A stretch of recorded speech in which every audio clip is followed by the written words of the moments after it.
stuffed mushrooms, y'all. Let's get it.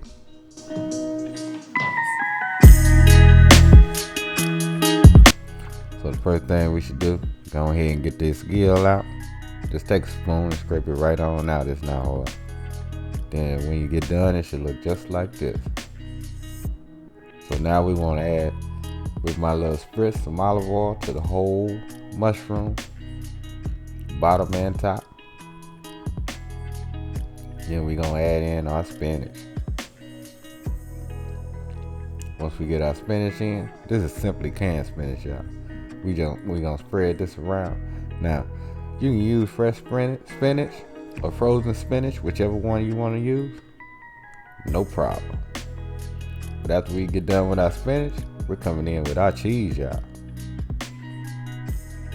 Now don't forget, hey, hit me with a like, comment down below, hit that notification bell, and hey, subscribe to the channel, y'all. Subscribe to the channel. Now once we get our cheese down, we gotta rain on them with this bacon. And we gonna go and get them down on our indoor grill.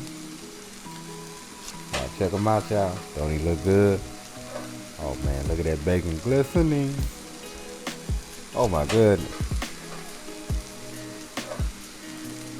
But anyway, we're gonna let this cook for about 5 minutes on that side. And then after that, we're gonna hit them with some water to steam them and melt that cheese on top. And once we get that cheese melted, we're gonna hit them with my trusty torch, y'all. And get a little color on that cheese. That's all we doing. We're getting a little color on that cheese. So this is what he look like when he done. Don't he look good, y'all? I know he do. So check it, guys. Thanks for checking out the video. Hey, please hit that subscribe button right here. And hey, if you think about, check out one of these other 2 videos that I already made. But anyway, you know what time it is.